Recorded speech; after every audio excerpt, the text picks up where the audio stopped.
আমগো মধ্যে 20 জন ওই গ্রামে যাইতে হইব। ওই গ্রামে কেন? আপনার কি মাথা খারাপ হয়ে গেছে? হ্যাঁ, আমগরে কে অ্যাটাক করছে সেটা না খুঁজা কোন গ্রামে কার কি হইছে আর আপনি লোক পাঠিয়ে দিতে চাইতেছেন?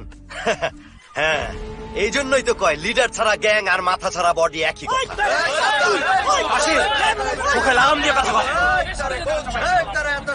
আমি কইতাছি ওই গ্রামে কেউ যাইব না।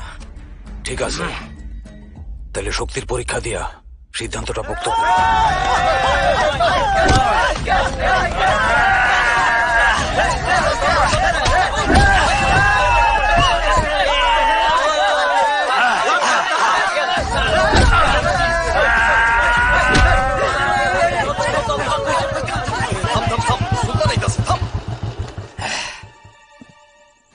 থামলে কেন?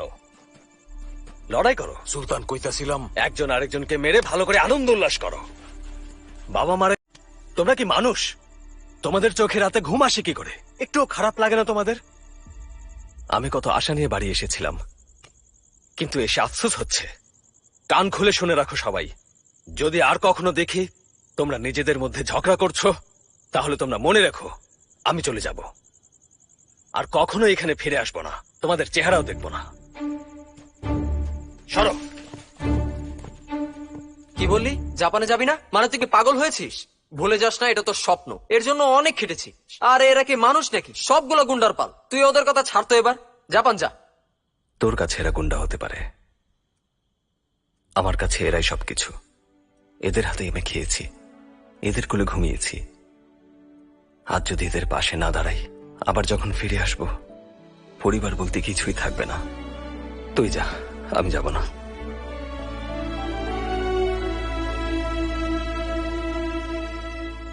আমাকে ওই গ্রামে যাইতেই হইব, নইলে ভাই অগরে যে কথা দিছে তার বরখেলাপ হইব। কাজটা আমাকে করতেই হইব। সুলতান আমি ম্যানেজ করুম, ওই ব্যাপারে কিছুই জানতে পারবো না। শুরুতে যে প্ল্যান ছিল, আমাকে মধ্যে 20 জন লোক চুপচাপ ওই গ্রামে চলে যাব।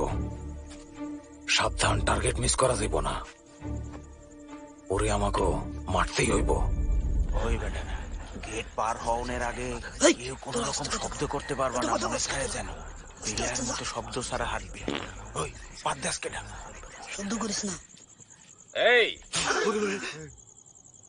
গেট না কইলা সবাই পিছনে করতেছে কেন?